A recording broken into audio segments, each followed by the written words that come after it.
Vine laid on her bed. Her phone screen lit her face, which was the only light in the room. She was texting rapidly while her heart was thudding with excitement as she talked to her secret boyfriend, Jungkook.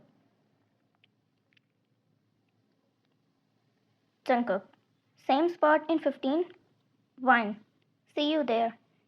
She smiled excitingly and rolled off the bed and glanced at the door, where she knew her sister would be lurking like a hawk.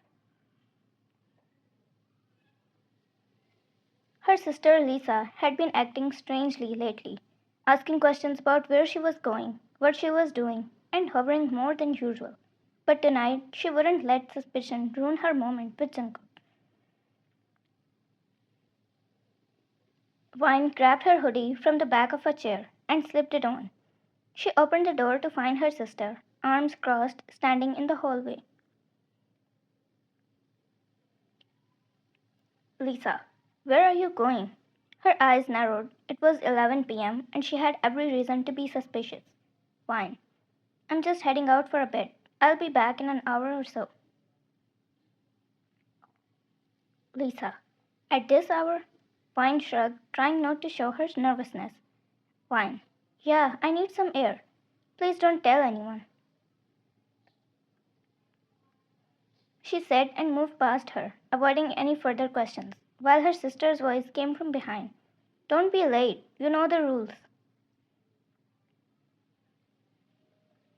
Vine frowned after hearing this. She never got habitual of the useless rules in her family. Girls are not allowed to go out late at night, not allowed to date anyone other than the person their family has chosen for them, not allowed to make their own decisions.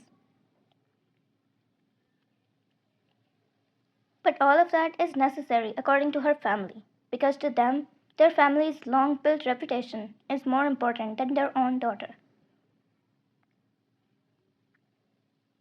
Vine reached their meeting point, a small clearing tucked behind an old cafe, far from prying eyes. Jungkook was already waiting for her, leaning casually against his black motorbike. His lips curved into a smile the second he saw her. Jungkook, there is my girl, he said as he opened his arm to hug her. Vine smiled and ran into his arms, hugging him tightly. This was their first night after she told him about the pregnancy. Their love has grown more since then. Vine, missed me already? She asked because of the way he hugged her, so tight and not letting go. Jungkook chuckled, pressing a soft kiss to the crown of her head. Jungkook, I miss you every second we're apart. Vine, we don't have much time. There was a bit of sadness in her eyes, but Jungkook cupped her cheek. Jungkook, then let's make the most out of it, he whispered, making her smile. They sat down on the stone bench beneath a large tree, hidden from the street's view. Jungkook, so my wife, have you thought about names yet? Vine's cheeks burned. Vine, aren't you going too fast? He laughed. I can't help it. I'm already picturing what they will look like. Maybe they'll have your eyes. Fine. Or your stubbornness. She scrunched her nose. Jungkook. Well, they would need that if they're going to survive both our families. He chuckled. Vine's smile faded slightly. Jungkook looked at her and held her hand, fitting his fingers into hers. Jungkook. We will figure it out.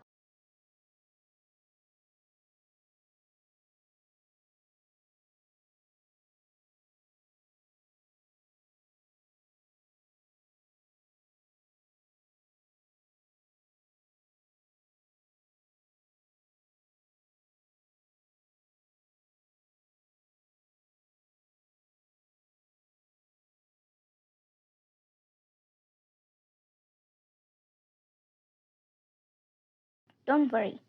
It's not just the two of us now. We have our baby too, he said, smiling. Vine leaned in, resting her head on his shoulder, and closed her eyes, and for a moment the world felt safe. They thought that they had found the safest, yet the most secret place to meet. But Lisa stood a few feet away from them, watching them as they hugged each other, her fingers clenched into fists at her sides. Lisa was already suspicious of Vine's behavior for a few days, considering the fact that she found a pregnancy tester in Vine's closet, hearing her vomit too often to be a coincidence, or going out to meet someone at this hour of time. She doesn't usually do that. That's why she decided to follow Vine to see if there was something wrong. But Vine here was planning her own deaths, if not more. She was dating Jungkook from their rival family.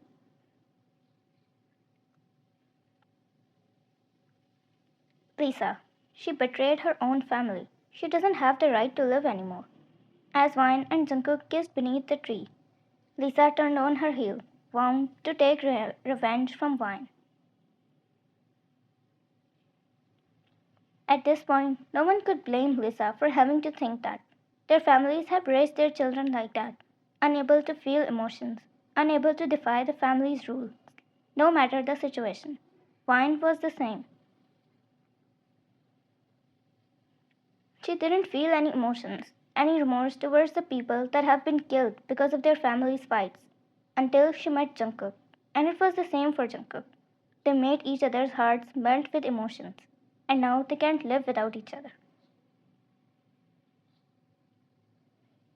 Jungkook gently kissed Vine's forehead, his hand resting protectively over her flat belly.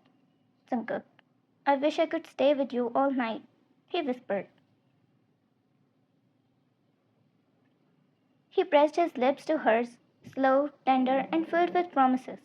Vine, we should head back. I told my sister I wouldn't be long. Jungkook nodded, helping her to her feet. He gave her one last lingering kiss before pulling her into his arms. Jungkook, I will see you soon. Saying that, they went their own ways. As soon as Jungkook parked his bike outside the mansion, he saw his sister there waiting for him. Jungkook was going inside the mansion, carefree while swinging his bike's key in his finger, but Jenny stopped him. She held his wrist and said, Don't go inside yet. Jungkook, what do you mean? Jenny, you will be killed if you go inside right now. Jungkook's eyes widened. What? Why? Jenny, you're asking me? Ask your girlfriend with whom you're having a baby. Jungkook swallowed as his heart skipped a beat. Jungkook, you know?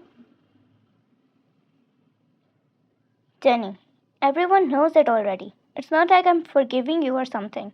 I'm giving you a chance. Sort it out or you both will be killed together with your child. Jungkook, wait, do her parents know about it? Jenny, they are the ones who know about it. We got to know thanks to our spy in that house. Jungkook, why didn't you tell me sooner? She will be killed, he said as he turned back towards his bike again. Jenny held his wrist tighter. Jenny, you know what will happen if you go there, right? Jenny, killing you will only be easier for them if you go right now. Jungkook held Jenny's hand and moved it away as he turned back towards his bike and went away to Vine's house.